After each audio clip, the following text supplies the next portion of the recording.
Hello, I'm Pete Lyden. I'm the founder of Reinvent, and I'm here driving a conversation on the future of work with Stu Feldman, who is the chief scientist of the Schmidt Futures.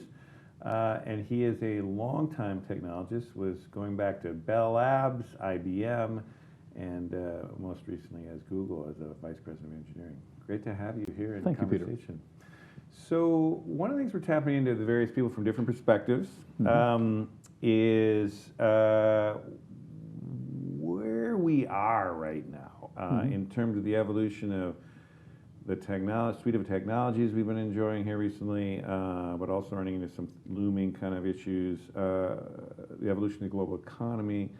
When you kind of try to explain where we're at, do you have any kind of way you talk about it? Is there any different, special juncture? Anything? Well, my main focus, of course, tends to be around digital technologies, internet, AI. You can use all the standard buzzwords, except they're real. And there's one view that you can have that we've made enormous investments for 30 or to 50 years on creating the base of the computing world.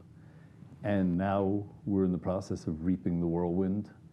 Things that we got to work now really do work. Everybody has a cell phone. Everybody has access to more information than their parents could imagine. They can waste 8 hours a day talking to people they've never met and still have plenty of energy left to go off and do other stuff. But this is all the result of a long investment. But some of the things that are suddenly hitting that are the usual list of robotics, Internet of Things, Internet, Web 2, 3, 5.0, choose your number, broadband, and all tied together with system science and the new AI and learning techniques, and attached to them radical improvements that we're seeing in the rest of science and technology. Because the same investments we're talking about in IT type things are starting to pay huge benefits in chemistry, in biology, materials, and those will also be changing what we can do and how the world will feel. So one view is we've been working real hard and we're at takeoff. That's really so hold on to your seat. Just say one more beat about that last part you were talking about in terms of, because people are aware and finally wrapping their heads around the internet, technologies, IT, and its impact, including AI and others on the horizon here. What is this, all this material science and chemistry, and I mean, just give people a little flavor of what we're talking about there. There are types of materials that people are talking about designing and making that people did not even imagine 10 years ago. I had the wonderful privilege of spending most of Wednesday this week talking to absolutely top flight chemists and material scientists, courtesy of the provost at Berkeley. And I was blown away at the sorts of things that they were working on and some of the things they took for granted. So none of this stuff are things that you can buy this week at Home Depot, but some of it you will in 5 years, and some of it will lead to amazing research. They're just kinds of materials we never had before. And what's really interesting is that there are techniques for doing mass experiments, mass optimization to find the right material for a new problem. And that fits into the whole world of automated manufacture, automated design. Biologists are in a similar state of being able to do hundreds of thousands of experiments in parallel rather than one at a time. And so there's possibilities of new drugs, new construction materials, everything from better photovoltaics and batteries to things that I don't even guess. And once again, you can just sort of sniff the air that we're about to lift off in a bunch of areas where you can't guess where we're going to get, but you know we're going to make a big jump in 10 years. And learning technologies, which bluntly were in doldrums for many decades because we didn't have the capabilities of using them, took off radically about a half dozen years ago. Now, you can't talk to anybody within 20 feet of here without hearing them talk about machine learning, and probably nowhere you can't avoid the word any coffee house you go to in Silicon Valley, because it's suddenly become currency. Why? The techniques work. They don't work uniformly. They don't solve every known problem. My friends who are the real specialists in these areas are basically saying, "Yep, we're doing pretty well for baby steps." And that's where we are on the techniques, and the baby steps are awesome.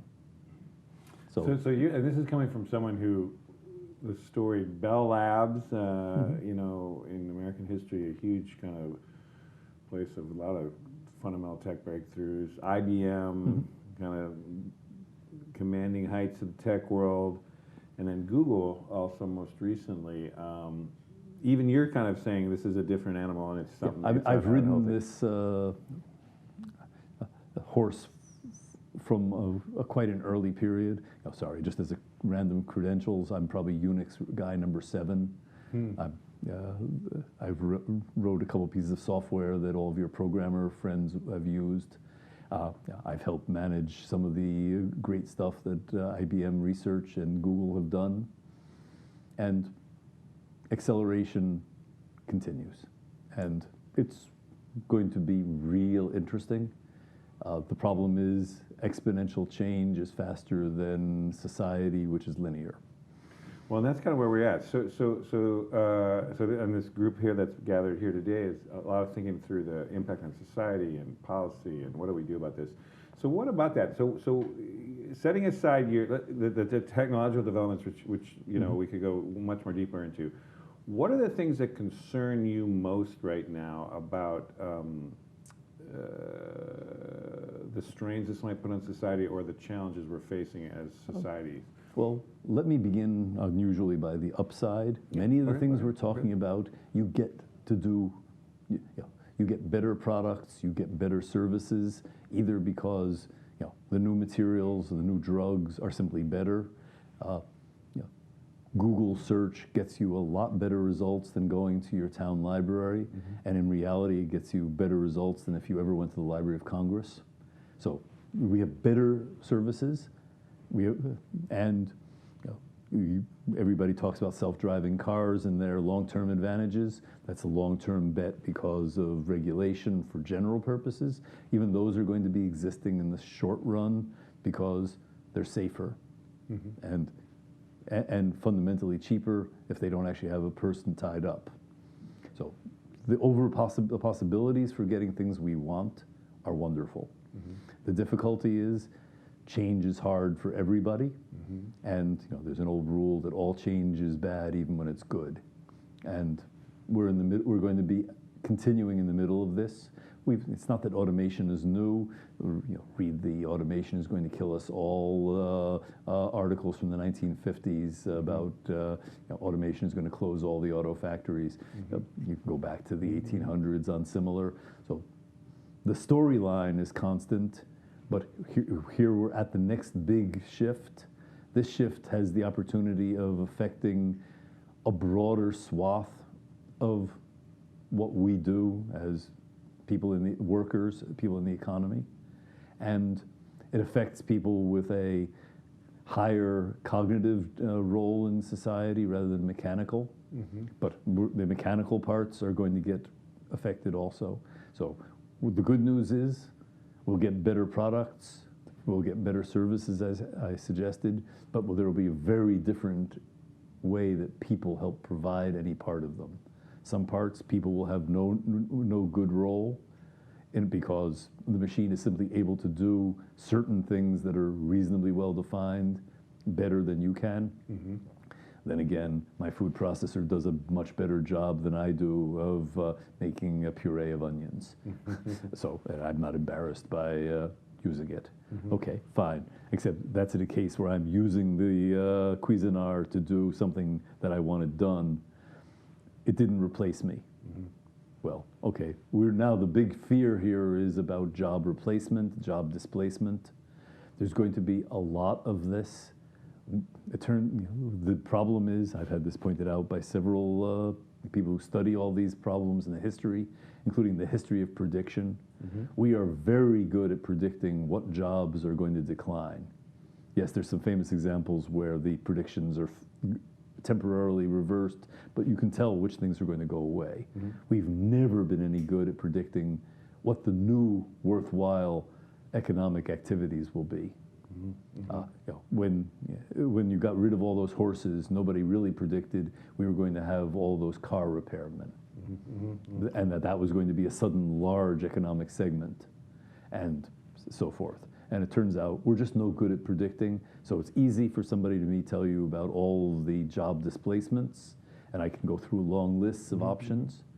What I can't see, because I know that there's a reason why the predictions are hard, nobody's going to be any good at really coming up with the right answer. The big problem is we have multiple causes, multiple technologies, multiple social systems, and when you have those interactions, you can't guess what's actually going to pop up. So, I mean, some things are easy. If we go to all electric cars, they don't break as much, they don't have as many moving parts, simpler. You may have repairs, but you're not going to have people doing complicated repairs on them. And they may last longer if we build them right. So socially and economically, this is a good thing. Not fixing things is better than having to fix them. But okay, there's going to be a job loss there. What we don't know is whether there's going to be a wonderful new rise in people who help supervise urban safaris, because people who are in the car with you instead of fixing it. You can imagine everything. I can't guess how it's going to play. What I do know, just given history, is that there's going to be a rough period while we adjust from what we were doing 10 years ago to where we're going to be in 20 or 30. And the hard part, from my point of view, is how do we smooth this transition? How do we speed the good parts? How do we mitigate the rougher parts? Some of the people who are really good at what they're doing today may not be especially good or not especially eager to do the other things. We've in the newspapers and interviews, we all know these examples. What does a coal miner want to do as a second job?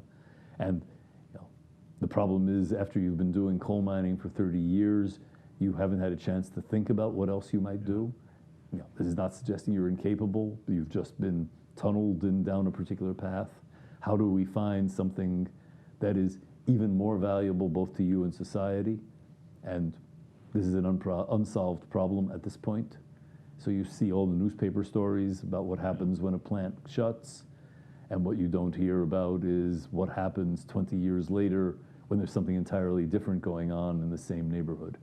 I can really hear that. Is there any thoughts on a promising approach or a way forward that would just be more open-ended and more adaptable than not? Any thoughts? There's a bunch of areas that really do interest me, and some of them came up in this conference, some of them I bring to it. But first of all, there's a problem that in the current effective system, the technologies that will be created and instituted will naturally either displace a large number of workers because there's an easy efficiency benefit, or they produce new and wonderful things for wealthy people. Why? Wealthy people can afford to pay for the service by more easy, and the other, you have a straight bottom line benefit if you can think of a way to displace a lot of workers in a routine operation. And that's just, the natural incentives go there. We need to look at ways to find much more interesting ways that we don't just displace or provide new toys, but instead things that really, really benefit workers, that makes their jobs better, makes their lives better. You see everything from exoskeletons that we've seen, which say you don't have to break your back lifting things if something else will help you lift it. That's not the best example, but it's the sort of thing. Now, what are the ways that I can provide cognitive boosts so that if you were trying to care for a long-term invalid, there's several sets of things that have to be done. Some of them are very subtle medicine. continuous interpretation of all the vital signs, periodic special scans to see what's going wrong. These require sophisticated equipment and very sophisticated medical interpretation. But in between, there's the other 23 and a half hours a day where somebody who cares about people actually makes you think that you're a human being, because you are. How do you bridge this gap? Well, technology can help you. People have talked about these things. Some of the hard things that are medical are actually simple. We know how to build sensors that will measure all of your vitals. We know how to do various scans. In 10 years, there'll be a lot more. There were some designs that got X prizes for almost tricorder capabilities, tricorder a la Star Trek. Okay. There's stuff in the works that's great, and you can siphon off those hard things to the medical system, leaving the parts that require subtlety, saying, yeah, I know all that stuff. Grandpa still doesn't look right today, because you as a live human are able to either literally smell, or you just see there's something funny about Grandpa today, and you can take care of that or get it addressed beyond our technology. So there's ways that you could now get people who could do far better jobs of helping really care about and for people, while getting the medical hard stuff that people like me think is hard, just handled by stuff you buy at a fancy shop. So there's directions like that, and the goal should be finding, and there are lots of projects about this. Our foundation might want to start some projects here of how do you encourage people to create these, I don't want to use the word prosthetics, but something that enables humans to be able to do far better and far more worthwhile things without requiring them to have impossible abilities. We can provide them information. We can provide lifting assistance and all of that. So there are whole areas. But to get these going, these aren't going to be big profitable items initially. It's not like selling you artificial rubies or whatever. It's just important. To what extent, what is the role of the technology companies, or even the responsibility of people rooted in these transformative companies, these technologies? Any thoughts on any particular responsibility they have or role they have going forward in helping solve these? Well, let me be careful here. There's a difference between. I currently work in philanthropy, and almost by definition, philanthropy means love of people. That's what the word comes from. And so, our whole mission is how do we improve the world in some way. I know that sounds terribly Silicon Valley-ish, but all philanthropies have the role of trying to improve the world in some important ways. We're focusing on science. We're focusing on the transformation and improvement of overall society with technology. We're focusing on the questions of inclusive prosperity. And so philanthropically, these are things we've set ourselves with agreement, of course, from Eric and Wendy Schmidt, that this is worthwhile activities that they will help us make happen. And I have some colleagues starting on this. This is a very new operation. The roles of companies, that's really complicated, depending on what you think a stakeholder model is. What do you believe? Who gets to define what is ethical or not? It turns out to be really delicate. Essentially, all of the scientists I know care about the implications of what they're doing, but now it's a very tough line between should we or should we not make something more efficient, and figuring out what this does to which people it makes less needed, because it's the second part of what are you releasing people from doing for what else they could do. It's easy to get romantic about how much fun it is to spend 8 hours a day in a coal mine, or 12 hours a day with a hammer banging nails, at which you could be doing better things with your life probably. And so from the point of view of the technologist, many of these areas are simply eventual net improvements, but it's a much harder question to ask socially, how do we bridge the human gap? And this is genuinely in the political sphere. in politics in the proper sense about people and the society.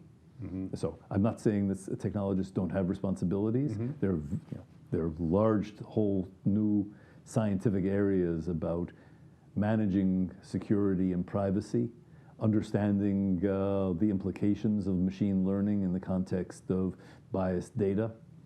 And these are areas which are being addressed at the purest technology level, rather than, because you can't just solve these problems by waving a hand. You actually have to know what you meant.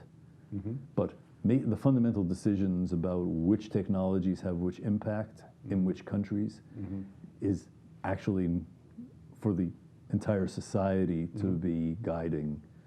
The engine will be some of the technological opportunities, but the impact is guided by trade-offs, mores, history. If certain people are put out of work doing one thing, do we have the safety net set up for what they should do next or what they won't do next for a while? How do people talk about retraining?